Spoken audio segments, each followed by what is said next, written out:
பேசுகின்ற போது ஆதிக்கத்தை ஒழிப்போம் என்று தெளிவாக சொன்னார். நம்ம யாரையும் தனி மனிதர்களையோ ஒரு சமூகத்தையோ அழிப்பதற்காக வந்த இயக்கம் அல்ல. யாரெல்லாம் ஆதிக்கம் செலுத்துகின்றார்களோ அந்த ஆதிக்கத்தை ஒழிப்பதுதான் பெரியார், அம்பேத்கர், மார்க்சிய கொள்கைகள். அந்த வகையிலே இந்த நாட்டிலே காலங்காலமாக ஓராண்டு ஈராண்டு அல்ல, ஆயிரக்கணக்கான ஆண்டுகளாக நம் மீது ஆதிக்கம் செலுத்தி வருவது பார்ப்பனியம். அந்த பார்ப்பனியம்தான் தமிழர்களுக்கு இல்லாத ஒரு சாதியை உருவாக்கி வைத்து நம்மை 4000 பிரிவாக பிரித்து வைத்திருக்கின்றார்கள். 4000 பிரிவாக இருக்கிறோம். சாதியை கேட்டால் தலை சுத்தும். சாதிக்குள்ள சாதி, அந்த சாதிக்குள்ள சாதி, பிரிவு பிரிவு பிரிவு என்று பிரித்து வைத்து அம்பேத்கர் சொன்னது போல படிக்கட்டு முறையில் நீங்க பார்த்தீங்கன்னா மாடிக்கு படிக்கட்டு அமைச்சிருப்போம். அந்த மாடிக்கு செல்வதற்கு படிக்கட்டு பார்த்தீங்கன்னா ஒரு 15 படிக்கட்டு இருந்தால் அந்த படியில உச்சாணி ஒரு முதல் படிக்கட்டு மேல இருக்கும், கடைசி படிக்கட்டு கீழே இருக்கும்.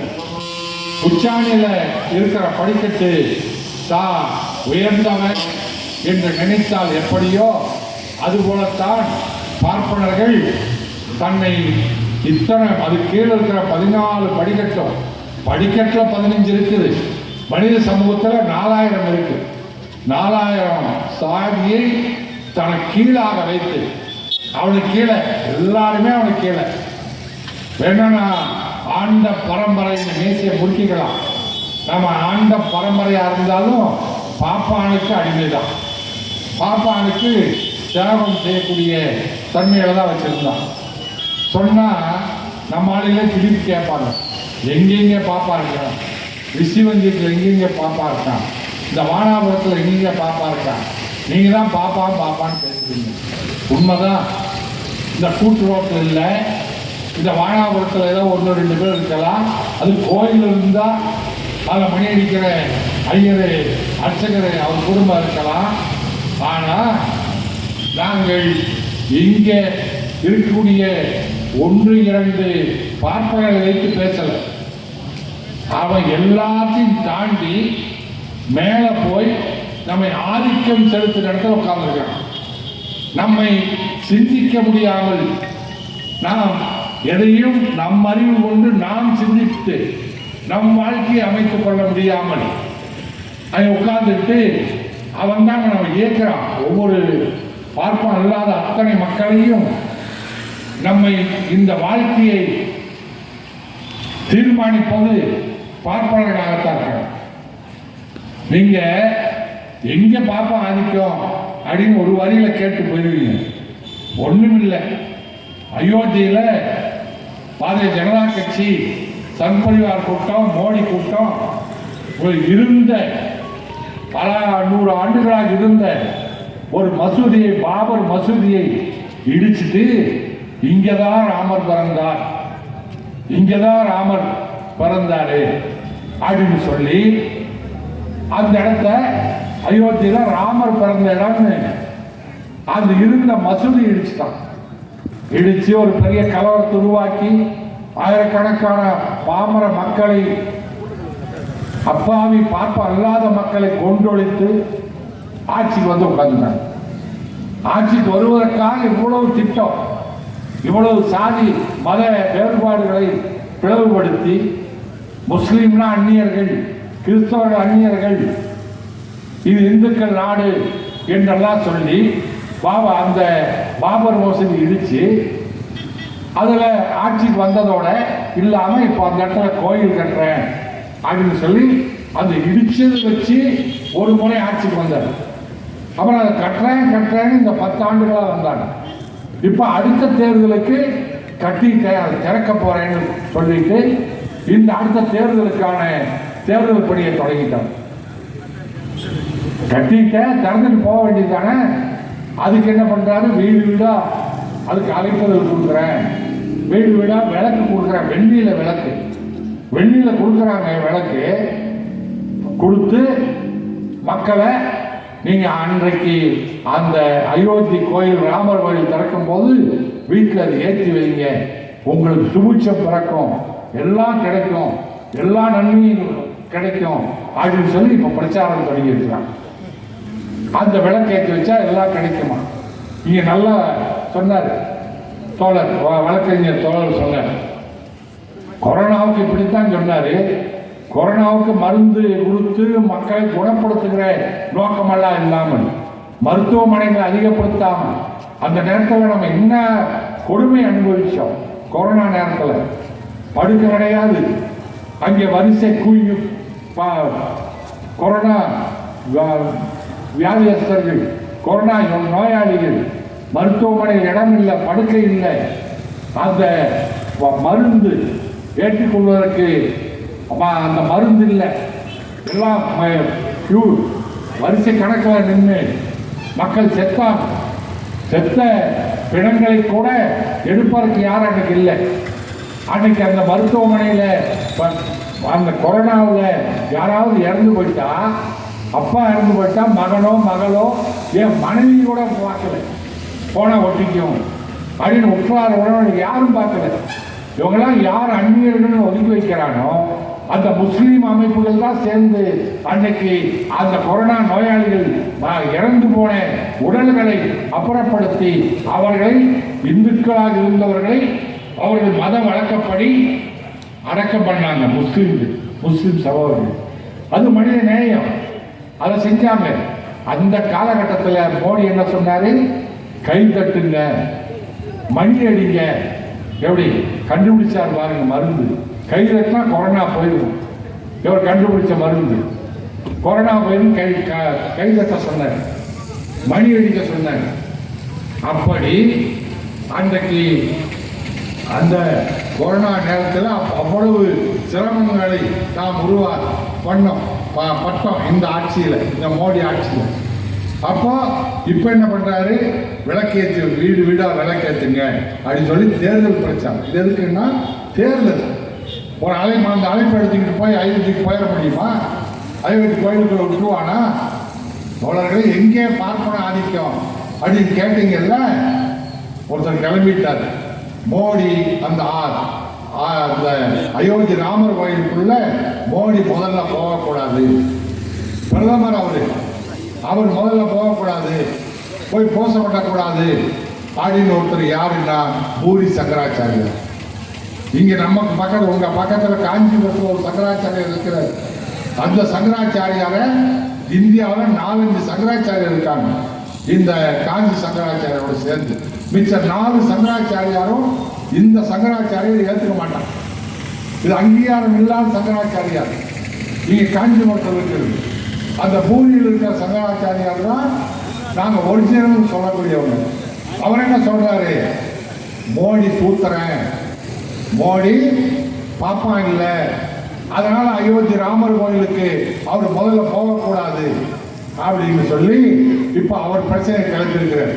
அதுக்கு முன்னாடியே ஒரு மீம்ஸ்ல ஒருத்தர் போட்டிருந்தார், நல்ல அருமையான மீம்ஸ். என்ன தெரியுமா?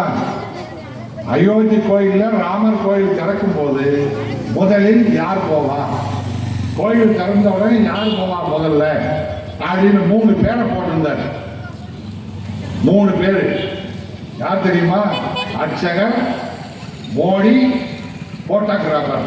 இந்த 3 பேர்ல யார் போவாங்கன்னு போட்டிருந்தார். யார் போவா? போட்டோகிராஃபர் தான் முதல்ல போவார். ஏன்னா அவர் போனாதான மோடி வரத போட்டோ எடுக்க முடியும். அதனால அவர் அழகா போட்டார். 3 பேர் தான் போவாங்க. அதை யாருன்னு கேட்டு அவன் அவ்வளவு தூரம் மக்கள் தெரிஞ்சு வச்சிருக்காங்க மோடியை. போட்டோவிலையும் வீடியோவில் மட்டுமே வாழ்ந்துட்டு இருக்க அரசியல் பண்ணிட்டு இருக்கிறவர். அதை கூட அந்த பூரி சங்கராச்சாரியார் மோடி போகக்கூடாதுன்னு இன்னைக்கு பிரச்சனை கேட்டிருக்கிறார். இது எங்க வந்தது? நேற்று சொல்லுவாங்கல்ல, முற்பகல் செய்யும் பிற்பகல் விளையும்னு நம்ம ஊரில் சொல்லுவாங்க. முற்பகல் என்ன பண்ணாரு? அவர் இது கட்டினார் புதுசா ஆங்கிலேயர் காலத்தில் மிக அழகாக உறுதியான ஒரு பாராளுமன்றம் கட்டப்பட்டதுக்கு முன்னாடியே அது வேண்டாம் அப்படின்னு சொல்லி மோடி பல ஆயிரம் கோடி ரூபாய் செலவு பண்ணி புதுசாக ஒரு பாராளுமன்றம் கட்டினார். அந்த பாராளுமன்றத்தை திறக்கிறதுக்கு இந்த நாட்டினுடைய ஜனாதிபதி திரௌபதி முர்மு ஜனாதிபதி, அவருக்கு அந்த அம்மாவுக்கு அழைப்பு இல்லை. ஆனா அவர் என்ன சொல்லுவாங்க, இந்தியாவின் முதல் குடிமகள். ஆம்பளையா இருந்தா குடிமகன், இவர் பெண்ணா இருக்கிறதுனால குடிமகள், முதல் குடிமகள். அந்த முதல் குடிமகளுக்கு அனுமதி இல்லை. ஏன்? பார்ப்பனா பாப்பா அங்கே கூடி வந்தா. அந்த அம்மா கணவனை இழந்தவர். அந்த அம்மாவுக்கு கணவர் இல்லை, இறந்துட்டாங்க, விதவை. அதோட மலைவாசி சமூகம், எஸ்டி, ஷெட்யூல் டிரைப்ஸ், ஆதிவாசி, அந்த ஆதிவாசி சமூகத்தை சார்ந்த அந்த பெண் திரௌபதி முர்மு. திரௌபதி தான் பேரு, முர்முங்கிறது ஜாதி பேர். பெரியாருடைய 50வது ஆண்டு நினைவு நாளை ஒட்டி இந்த கூட்டம் நடக்குது. பெரியார் என்ன சாதிப்பார்னு இடையில கேட்பார். நீங்க பாத்தீங்கன்னா தமிழ்நாட்டில் ஜாதி சங்க தலைவர்கள் கூட ஜாதி பேரை போட்டுக்க மாட்டாங்க. ஜாதி சங்க தலைவர்கள் ஜாதி பேரை போட மாட்டாங்க. வன்னியர் சங்க வன்னியர்களுக்கெல்லாம் இன்றைக்கு வன்னியர்களுக்கு ஒரு பெரிய அளவில் ஒற்றுமைப்படுத்தி செய்து கொண்டிருக்கின்ற டாக்டர் ராமதாஸ், அவர் ராமதாஸ் தான் போட்டுக்குவார். ராமதாஸ் படையாட்சின்னு என்னைக்காவது போட்டிருக்காரா? அன்புமணி படையாட்சின்னு போட்டிருக்காரா? எங்க பகுதியில் கொங்குவேளாளர் கவுண்டர் தலைவர் ஈஸ்வரன், அவர் எம்எல்ஏ. அந்த சமூகத்துக்கு ஜாதி சங்கம் நாங்கள் எதிர்ப்பவர்கள் அல்ல. அந்த சமூகத்துக்கு பயன்பட்டால் அது தேவைதான். அந்த சங்க தலைவர் ஈஸ்வரன், அவர் ஈஸ்வர கவுண்டர் அப்படின்னு என்னைக்கார் போட்டிருக்காரா? தமிழ்நாட்டில் ஜாதி சங்க தலைவர்கள் கூட ஜாதி பேர் போடுறதில்லை. அது யார் சாதனை? பெரியாருடைய சாதனை. ஆனா இந்தியா தமிழ்நாடு தாண்டி எந்த கேரளாவுக்கு போனாலும் கூட அது கம்யூனிஸ்ட் ஆளுகின்ற பூமி தான். ஆனா அங்க இதுக்கு முன்னாடி ஒரு முதலமைச்சர் இருந்தார், நம்பூதிரி பாட்டு. நம்பூதிரிங்கிறதே சாதி தான். அதை சொல்லிதான் அவர் பேரு சங்கரன், அவருடைய பேர். ஒரு பெரிய புரட்சியாளர். ஆனாலும் அவர் சாதி பேர் தான் இங்க இருந்தது. அதே போல இங்க வடக்க எல்லாருமே மோடி எல்லாம் அவர் பேரு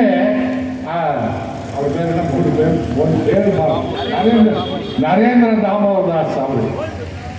அது பேர் கூட நமக்கு தெரிய மாட்டேங்குது பாருங்க. மோடினா தான் தெரியும், ஜாதி சொன்னதான் தெரியுது. இப்படி இந்தியா பூரா சாதியா. அப்படிப்பட்ட நிலையில் தான் அந்த முர்மு ஒரு ஆதிவாசி பெண். அந்த ஆதிவாசி பெண் ஒரு முதல்வர், இந்தியாவுடைய ஜனாதிபதி. அந்த அம்மா பார்த்து இந்திய அரசை கலைக்கலாம். அந்த அம்மா தான் உச்ச நீதிமன்ற நீதிபதியை நியமிப்பாங்க. அந்த அளவுக்கு முதன்மையான ஒரு அதிகாரம் படைத்த அந்த பெண்ணுக்கு அங்கே பாராளுமன்ற திறப்பு விழாவில் இடமில்லை. காரணம் பார்ப்பன. பாப்பா மட்டும்தானே போய் இங்கே வேலை ஓதுனா, அங்கே போய் யாகம் நடத்தினா அப்படித்தான். அப்ப அன்றைக்கு முர்மு உள்ள வரக்கூடாதுன்னு சொன்னீங்க, இன்னைக்கு மோடியே வரக்கூடாதுன்னு நான் பார்ப்போம். மோடி வரக்கூடாதுங்கிறான். இதுதான் பார்ப்பன ஆதிக்கம். தோழர்களே, இங்கே போய் மேல உட்கார்ந்து இருக்கிறான், தீர்மானிக்கிற இடத்துல உட்கார்ந்து இருக்கிறான். தீர்மானிக்கிற இடம் சொன்னா இங்க நம்ம எல்லாத்துக்குள்ளே ஒரு ஜாதி உணர்வு இருக்கும். அது ரத்தத்தோட கலந்து போயிருக்கு. நம்ம ஜாதி தான் பெருசு, நான் தான் சமூகம் தான் பெருசு என்ற எண்ணங்கள் இருக்கும். ஆனா இந்த பெருசெல்லாம் ஆண்ட பரம்பரையெல்லாம் நம்ம ஊரோட தெருவோட தான். வெளியில போயிட்டா நம்ம சாதி பாப்பா மதிக்க மாட்டோம். பாப்பா மதிக்கிறது இல்லை. எல்லாரும் ஒன்னாதான் பார்ப்பனர்கள்.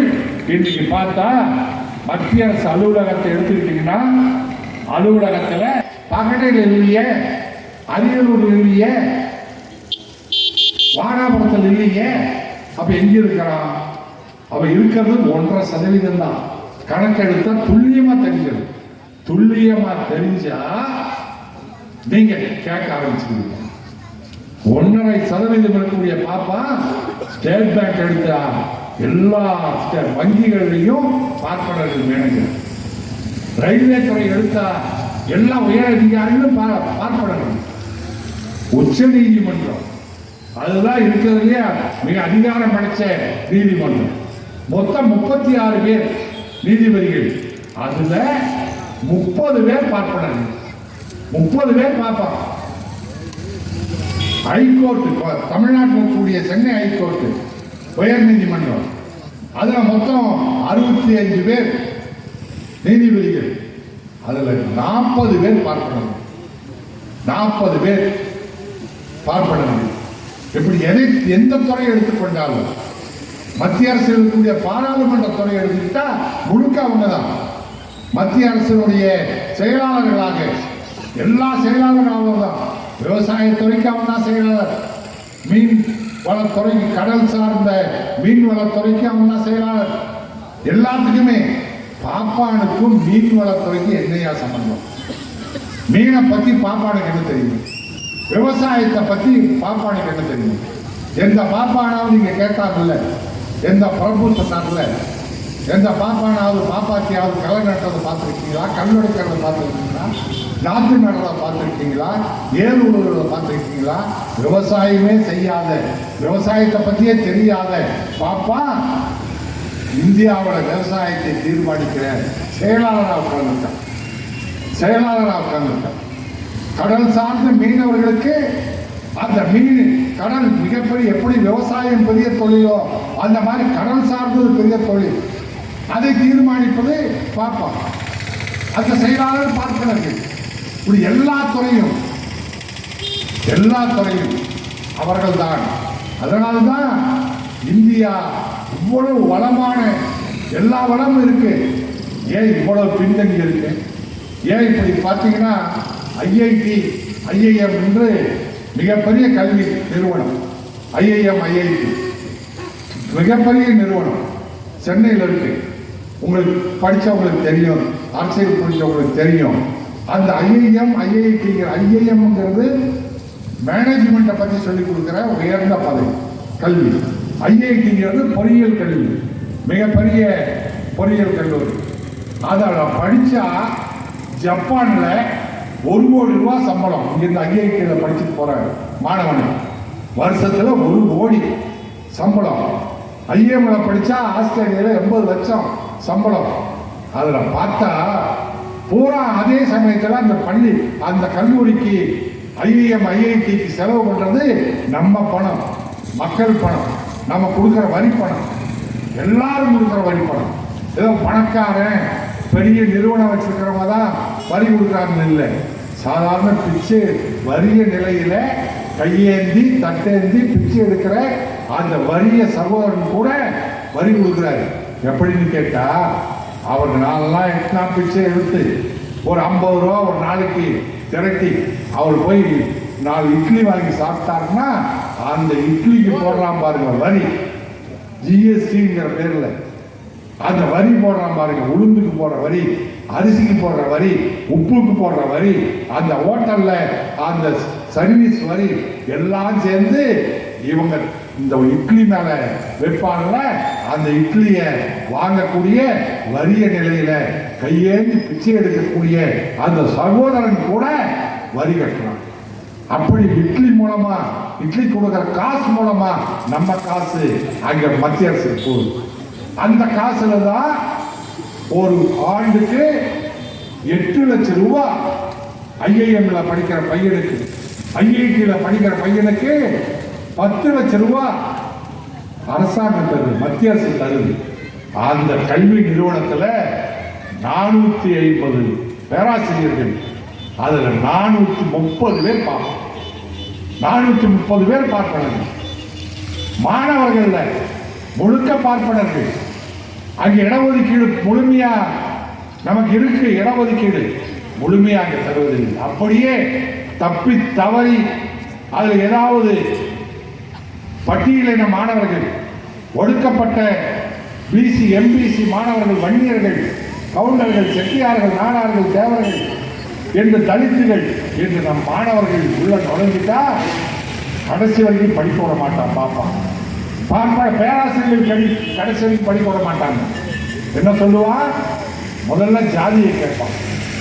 ஜாதியை கேட்டு மெதுவா அந்த பேராசிரியர்கள் கடைசி பெஞ்சில் உட்கார வைப்பான். அவன் கேள்வி சந்தேகம் கேட்டா சொல்லித்தர மாட்டான். சக மாணவர்கள் ஒன்றும் இல்லை, உங்க பக்கத்தில் இருக்கிற சேலம் பக்கத்தில் இருக்கிற மாவட்டத்தில் இருந்து பன்னியாடின்னு ஒரு சமூகம், பன்னியாடினா பண்ணி மேற்பது தான் அவங்க சமூகத்துக்கு வேறு. அதுல ஒரு மாணவன் தப்பி தவறி படித்து மேலே வந்து ஐஐடியில் சேர்ந்துட்டான். சென்னையில் ஐஐடியில் சேர்ந்தான். அவன் அந்த சேர்ந்தான். அவனை பாப்பாலாம் சேர்ந்து பார்ப்பனமாரெல்லாம் கேட்குறாங்க. அது தெரிஞ்சுக்கிட்டான். இந்த சமூகம் மாணவன் பண்ணி மேய்க்கிறதா வேலைன்னு தெரிஞ்ச உடனே அவனை பேசியே மன உளைச்சலை கொடுத்து, ஹாஸ்டலில் தங்கியிருக்கும் போது உளைச்சலை கொடுத்து, படிக்கும் போது பேராசிரியர்கள் நீ எல்லாம் ஏண்டா இங்க வர்ற பண்ணி மேய்க்கப்போ எல்லாம் சொல்லி அந்த மாணவன் அங்கே தற்கொலை பண்ணிட்டான். இங்கதாயா பார்ப்பன ஆதிக்கம் இருக்குது, அந்த இடத்துல தான் இருக்குது. அதைத்தான் நாங்கள் எதிர்க்கிறோம். இந்த வன்னியர் சமூகத்துக்கு அங்க உச்ச நீதிமன்றத்தில் இடஒதுக்கீடு வேணும். செட்டியார் சமூகத்துக்கு இடஒதுக்கீடு வேணும். உச்ச நீதிமன்ற நீதிபதியா இங்க வந்த நம்ம சமூக வன்னியர் சமூகத்திலிருந்து, கவுண்டர் சமூகத்திலிருந்து, ஒடுக்கப்பட்டோர் சமூகத்திலிருந்து, பறையர் பல்லர், நான் சாதி சொல்றேன்னு நினைச்சுக்காரு. கருப்பு சட்டை போட்ட எங்களுக்குள்ள சாதியே கிடையாது. இத்தனை கருப்பு சட்ட தோழர் இருக்காங்களே, யாருக்கும் நான் என்ன ஜாதின்னு அவங்களுக்கு தெரியாது, அவங்க என்ன ஜாதின்னு எங்களுக்கு தெரியாது. கேட்க கூட மாட்டோம், தெரிஞ்சிக்க கூட முயற்சி பண்ண மாட்டோம், அரசல் புரசலாக கூட தெரிஞ்சிக்க மாட்டோம். எல்லா கருப்பு சட்டை போட்ட அத்தனை பேரும் தோழர்கள். தோழர்னு சொல்றான், அதுக்குள்ள எல்லாம் மறைஞ்சு போயிடும். சாதி மதம் எல்லாம் மறைஞ்சு போயிடும். அந்த எண்ணம் படைத்தவர்கள் அதபடி வாழ்றவங்க. திருமணம்னா சாதி மறுப்பு திருமணம் தான் செய்யணும்னு நாங்கெல்லாம் சாதி மறுப்பு திருமணம் செய்து கொண்டவங்க. செய்யணுங்கிறதுக்காகவே செஞ்சவன். காதலிச்சல்ல, காதலிச்சோம். ஆனால் நோக்கம் காதலிச்சாலும் வேற ஜாதி பெண்ணை தான் காதலிக்கணும்னு பார்த்து காதலிச்சு திருமணம் பண்ணிட்டான். ஆகவே எங்களுக்கு சாதி உணர்வு கிடையாது. ஏன் இப்ப சாதி சொல்றேன்னு சொன்னா, இதை சொன்னாதான் மக்கள் புரியுது, சொன்னாதான் தெளிவுபடுறாங்க. அதனால சொல்றோம், உச்ச நீதிமன்றத்தில் இந்த சமூகத்தில் தகுதி வாய்ந்த வன்னியர் சமூகத்தில் இருந்து வக்கீல்கள் இல்லையா?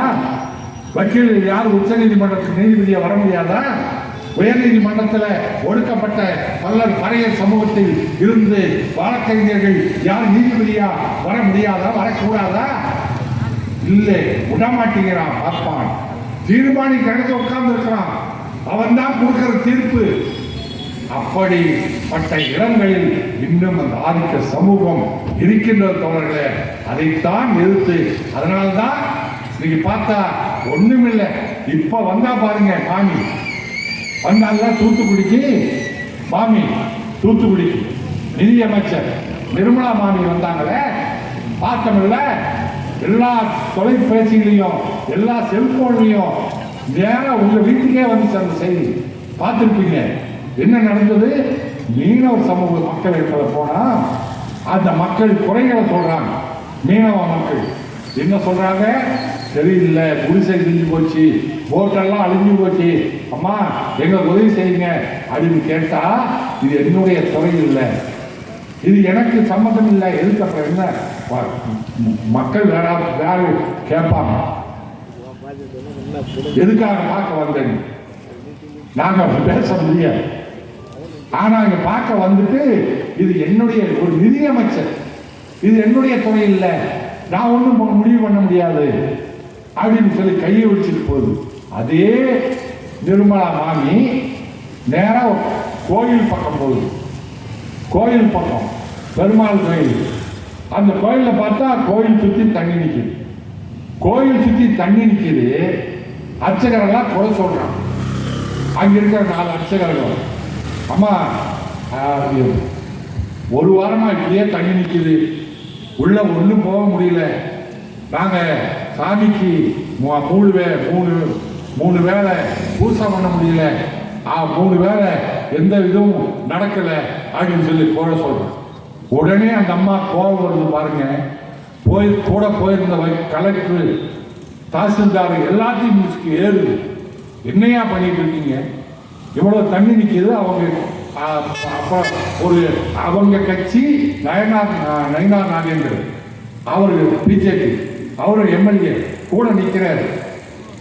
தண்ணி வழி பண்ண மாட்டீங்களா, இதில் இந்த கோயிலில் சுத்தம் பண்ண மாட்டீங்களா அப்படின்னு கேட்கும்போது அவங்க நாங்கள் பார்க்கிறோம் செய்கிறோம்னு சொல்ல வந்தா இவர் நயினார் நாகேந்திரன் ஒரு நல்ல மனசோட கேட்குறாரு, சாமி எவ்வளோ செலவாகும் இந்த தண்ணியை வழி வைக்கிறதுக்கு, இதை சுத்தம் பண்ணுறதுக்கு எவ்வளோ செலவாகுது?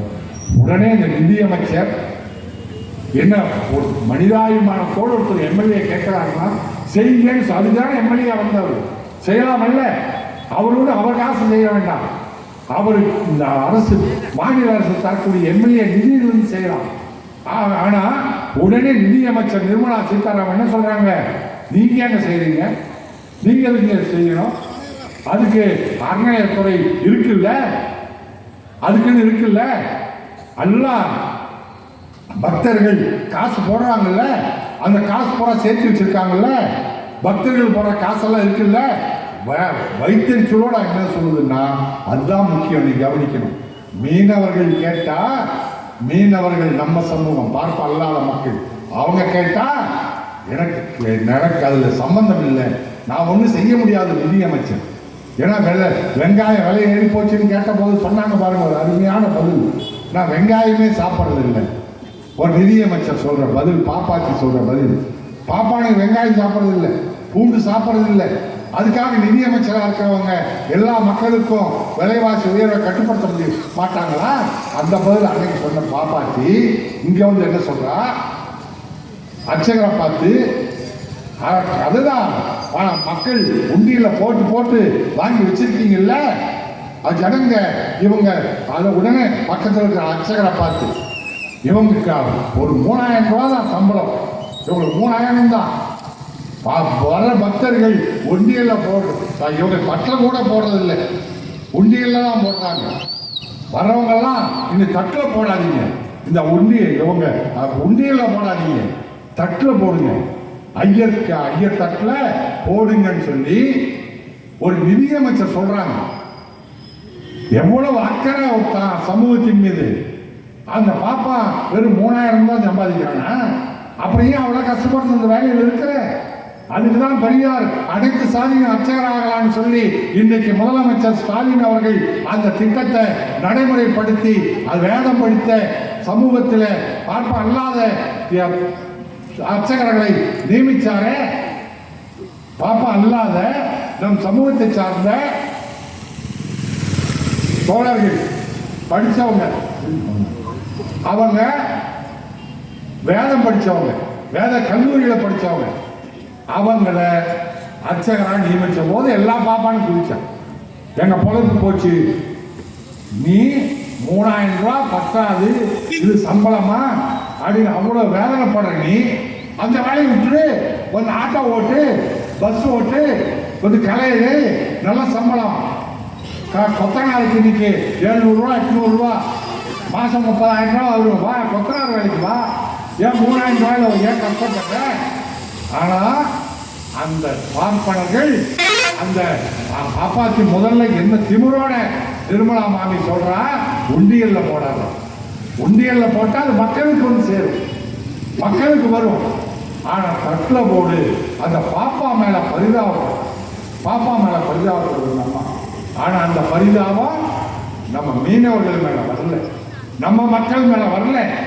அதுதான் அது எதுக்கு சொல்ல வர்றேன்னா, அங்கதான் பார்ப்பன ஆதிக்கம், அதுதான் பார்ப்பன ஆதிக்கம்.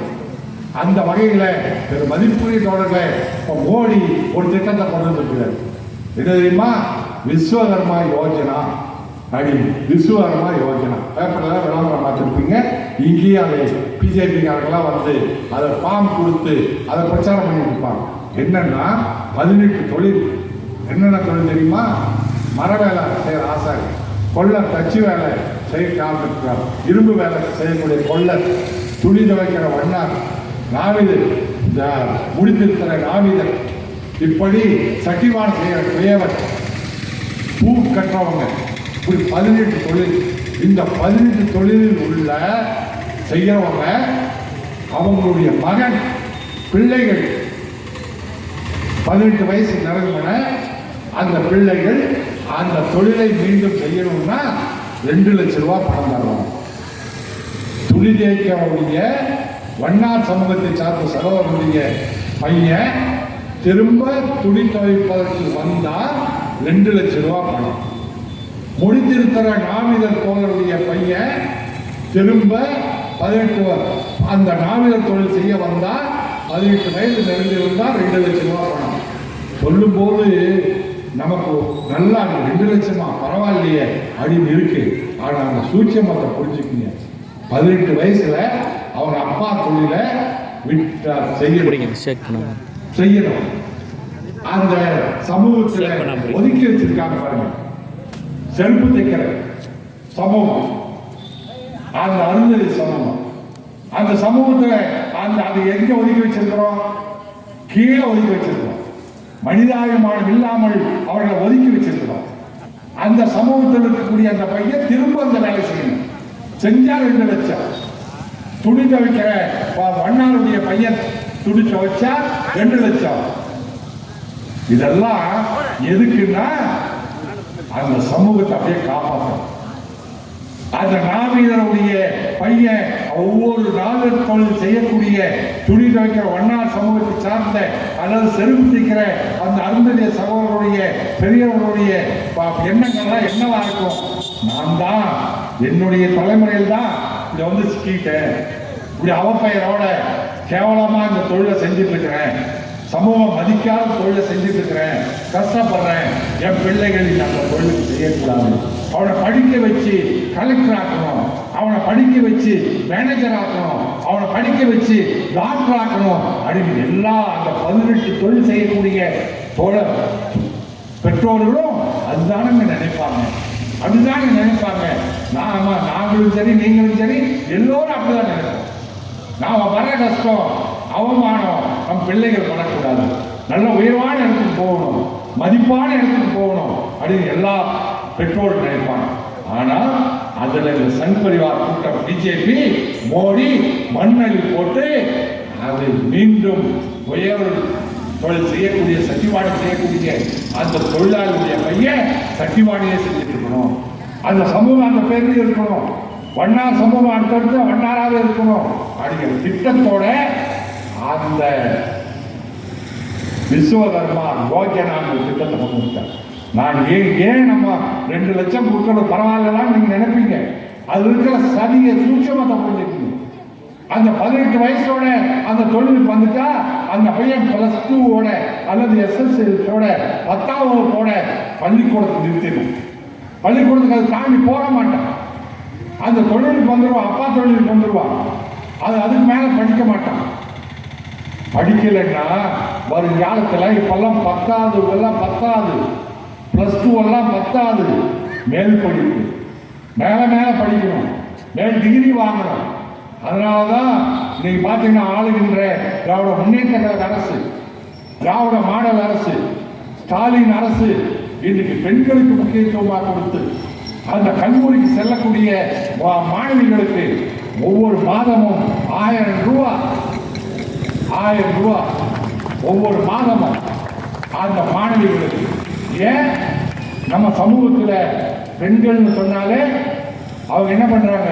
வயசுக்கு வந்துட்டாலும் வெளியே அனுப்பக்கூடாது, வயசுக்கு வந்துட்டா அது மேல படிக்கக்கூடாது, அதனால கட்டி வச்சிடணும். அந்த நமக்கு ஒரு பாரம் குறையும். வயிற்றுல துணியை கட்டிட்டு இருக்கிறோம், பொம்பளை பிள்ளைய கட்டிட்டு அதெல்லாம் சமூகத்தில் சொல்லுவாங்க. அதெல்லாம் மாற்றி அமைச்சு அதுக்கெல்லாம் இந்த புரட்சியெல்லாம் பண்ணது பெரியார். அதை மாற்றத்தை கொண்டு வந்தது பெரியார். அதுதான் இன்றைக்கு திராவிட மாடல் அரசு நிறைவேற்றி கொண்டிருக்கின்றது. அப்படி வரும்போது எந்த வயசுக்கு வந்த பெண்ணை குழந்தைகளை அடுத்து படிக்க விடாமல் தடுத்து வைத்த சமூகத்தில் எத்தனை வேணுமான படி, எவ்வளவு வேண்டுமானாலும் படி, ஒவ்வொரு மாதமும் 1000 ரூபாய் உனக்கு தர்றோம் அப்படின்னு சொல்லி மிகப்பெரிய புரட்சி செஞ்சு இன்னைக்கு படிச்சு வச்சிருக்காங்க. இது தமிழ்நாடு அரசு, இது திராவிட மாடல் அரசு, இது பெரியார் வழியில வந்த அரசு, பெரியாரின் பேரன் ஆளுகின்ற ஸ்டாலின் ஆளுகின்ற அரசு. அதனால மேல மேல படின்னு 1000 ரூபாய். ஆனால் மோடி அரசு, பிஜேபி அரசு இந்து இந்து என்று சொல்லிட்டு இந்துக்களை நீ வண்ணாரா, இந்து சமூகத்தை சார்ந்தவனா, நீ வண்ணாராவே இரு. நீ நாவிதரா, இந்து சமூகத்தை சார்ந்தவனா, நீ நாவிதராவே இரு. வேவரா, நீ சட்டிவானம் செஞ்சுக்கிறது. நீ சட்டிவானம் செய்யறதோட உன் பிள்ளைகளும் மேல படிக்க வச்சுறாங்க. செருப்பு தைக்கிற தொழில் இருக்கிற அருந்ததிய தோழனா, சகோதரனா, நீ உன் பிள்ளையும் அதே வேலையில் இருக்கிறான். ஏன் நான் இன்றைக்கு தோழர்களே இந்த தெருவுடன் இறங்கி உட்கார்ந்து ஒரு மரத்துக்கு உட்கார்ந்து ஒரு 5 ரூபா 10 ரூபான்னு வாங்கி நம்ம செருப்பை தைச்சு கொடுக்கிற அந்த சகோதரனை இழிவா பார்க்கிறோம். ஆனா பாப்பா அதே செருப்பு தைக்கிற தொழில லெதர் டெக்னாலஜின்னு மேல படிச்சுட்டு இருக்கோம். லெதர் டெக்னாலஜி அதுக்கு 10 லட்சம் ரூபா. அதை படிக்கிறதுக்கு இது மட்டும் செலவு மட்டும் ஆகும். அதை புரிஞ்சு படிக்க போறோம். லெதர் டெக்னாலஜி, அந்த தோல் சம்பந்தமான ஆராய்ச்சி படிப்பு. அந்த படிப்பு படிச்சா உலக நாடுகள்ல வேலை, பேட்டாவில் மேனேஜர் வேலை, பெரிய பெரிய அடிடாஸ் கம்பெனி ஸ்டாலின் முயற்சியால சென்னையில் வரப்போகுது பாருங்க. அடிடாஸ் அந்த தோல் சம்பந்தமான பைகளும் செருப்புகளும் ஷூக்களும் உருவாக்குகிற உலக பிரசித்தி பெற்ற நிறுவனம். அதுல வேலைன்னா எவ்வளவு? சும்மா 30,000 40,000 10,000 சம்பளம் இல்லை, லட்சங்கள்ல சம்பளம். அந்த வேலைக்கு பாப்பா போறான். இங்க செருப்பு தைச்சா இழிவு. அதே லெதர் டெக்னாலஜி தோல் ஆராய்ச்சி படிப்பு படிச்சுக்கிட்டு அங்க போனா அவனுக்கு பெரிய மரியாதை. அதை நம்ம பையன் படிக்க கூடாதா? இந்த அருந்ததிய தோழனுடைய பையன் அதை படிக்க கூடாதா? ஆசைப்படுவ எல்லா பசங்களும் ஆசைப்படுவாங்கல்ல. அந்த ஆசையை மட்டம் தட்டி கவர்ச்சியை காட்டி, கவர்ச்சி 2 லட்சம் 2 லட்சம் அப்படின்னு கவர்ச்சியை காட்டி உடக்க பார்க்குது இந்த ஆரிய கூட்டம். அதே அர்ச்சகர் 3000 ரூபாய் சம்பளம் பரிதாபப்பட்டாரே நிதியமைச்சர் நிர்மலா மாமி. அந்த 3000 தான் பரிதாபப்பட்டீங்களே, அவங்களுக்கு கூட 2 லட்சம் ரூபாய். நீ அர்ச்சகராகவே இரு. அர்ச்சகராக எந்த தொழில் போற, நீ மட்டும் அர்ச்சகரா இருந்தீங்கன்னா நாங்க அர்ச்சகரா வரத விரும்பல, வரமாட்டோம். நாங்க வரமாட்டோம் அர்ச்சகரா. நீ மேனேஜராகவும் இருப்ப, நீ எல்லா உயர் பதவியில் நீதிபதியாகவும்